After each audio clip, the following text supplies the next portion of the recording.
The movie begins with a famous TV therapist explaining that every person carries a beast inside them, buried deep by years of civilization.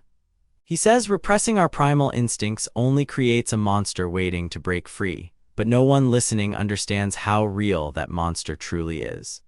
The therapist warns that stress builds when we fight our impulses. Remember this idea, it will explain everything that follows.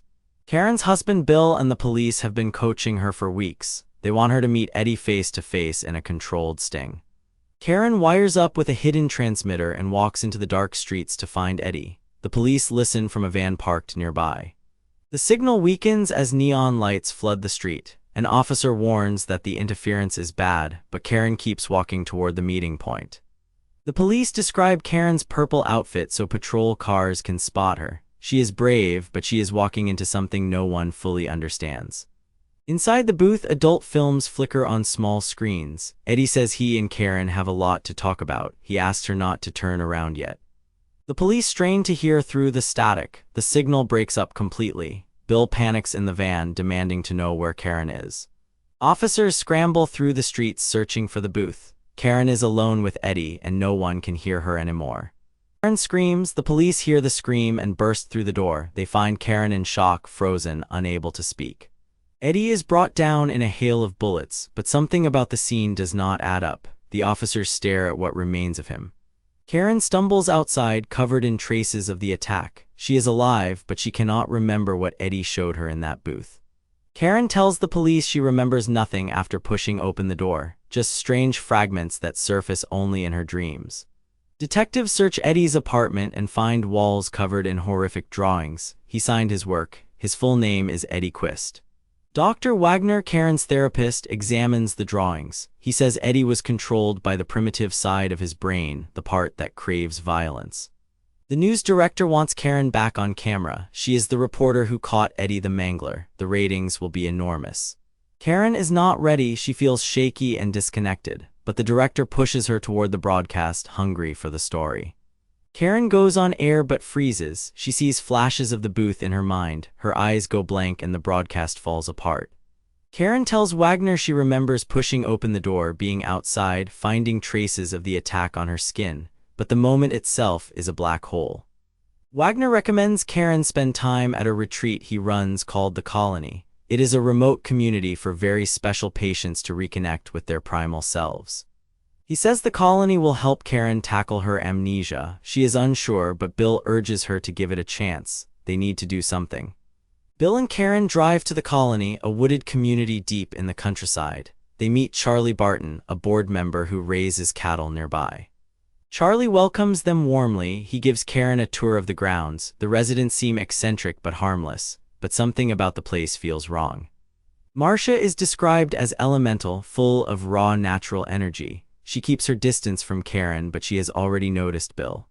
That evening, a colony resident named Earl crashes into the common room in a rage, screaming that he needs to end it all.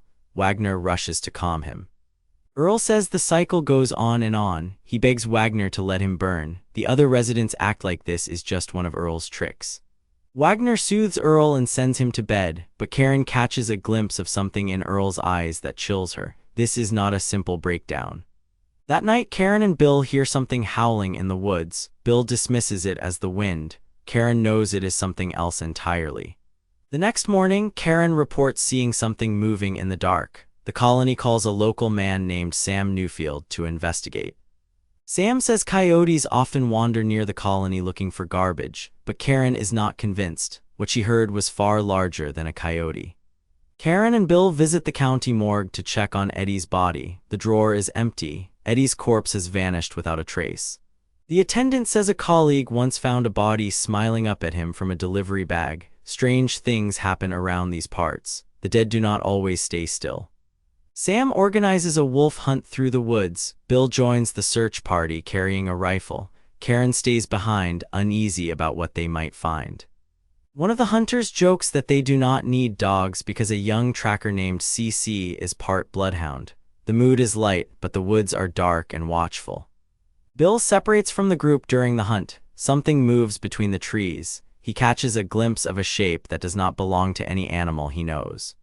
Meanwhile, Karen undergoes a therapy session with Wagner. He tries to pull the memory of the booth to the surface. Karen describes hearing breathing, then Eddie whispering. Wagner pushes her to describe what she saw when she turned around. Karen strains to remember. The image flickers but will not come into focus. She cannot see Eddie's face. Back in the city, Karen's colleague Terry visits a dusty occult bookstore searching for answers. The shelves are packed with books on warlocks, demons, and shapeshifters.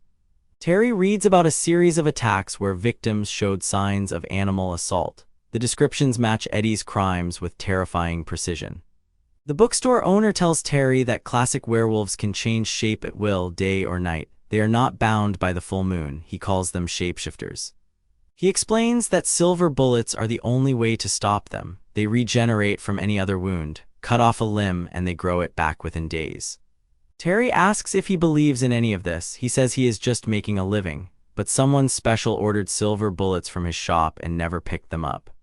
Bill says he does not eat meat. Marcia smiles and says her sister will cook it anyway. The tension between them is thick, with something Karen would fear if she could see it. That evening, Bill walks through the dark woods alone. He hears something moving behind the trees. He calls out, but no one answers. A creature lunges from the darkness. Bill stumbles back to camp wounded, his arm torn open. Wagner rushes to treat the bite. Wagner says the bite is serious. He recites an old verse, even a man who is pure in heart may become a wolf when the autumn moon is bright. Karen calls Terry in a panic. Bill was bitten by a wolf at the colony. Terry goes pale. She tells Karen that anyone who survives a werewolf bite becomes a werewolf. Terry tries to calm herself. It is just a legend, probably a stray dog, but the silver bullets at the bookstore suddenly feel less like a coincidence. Donna tells Karen that Marcia lives in a shack surrounded by small animal carcasses.